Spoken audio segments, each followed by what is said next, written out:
Here is 6 new tips to help you improve in college football 2026. Starting on that defensive side of the field, man, they got this new feature called route commit feature. And I mean, man, this junk is something spectacular. I mean, they added in a few features this season that I was just like actually surprised about. And with this feature, if you know the player that you're playing and they plan on running a route that's going to be going in the inside or even bouncing out to the outside, you could commit your players to commit to the inside or the outside. So if you expecting the offense to do a break in the inside play, you can use the route commit to smother the inside by pressing RB and flicking the left stick to the left. Like I said, you can do the same if you got a player that's spamming outside plays or spamming inside plays. It really don't matter. Just as long as you anticipating it and placing your players in the right position, you can get there in enough time. So like I said, you can do the same thing to the outside by pressing RB and flicking your left stick to the right by pressing the outside routes. So tip number 2, that's on the defensive side of the field that I want to say that something they should have been added a while ago is the custom defensive stem routes. Now this was something like different that they added. I think Madden got this as well. Now last year they added custom stem routes. It's only right for them to bring in custom defensive stems. Like, I mean, bro, why not?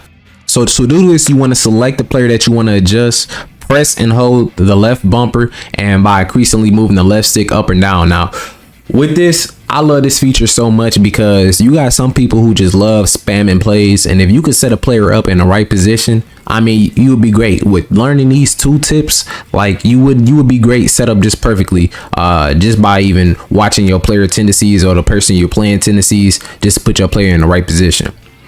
Now, the second hand of this, I would say that if you don't want to, obviously go too far up in depth, you can still adjust this by 5 yards by moving the D-pad up or down, and it just adjusts it by 5 yards. So moving on to tip number 3. So conservative running is not in the game anymore, which was really not too much of a problem for me because I usually use this feature always, even in the Madden.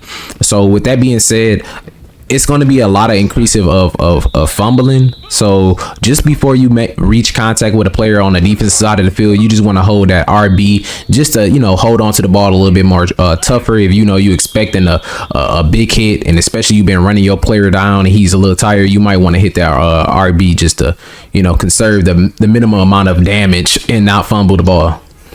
Also, with conservative running being taken out of the game, they changed the way that you can even truck in the game. So the new trucking in the game, you got to flick up the stick on the right stick just to perform the trucking animation. And like I said, it's not really too much different.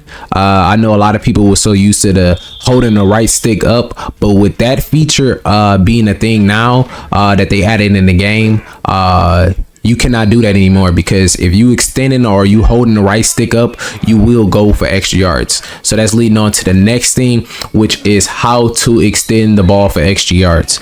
So it's the same thing with trucking, but with that, you just going to keep on holding up on the right stick, because with you doing that, you just going to stretch out for more yards. And I feel like, man, bro, I mean, it's been times where I've came close to the yard line, and I wish they had this feature in the game.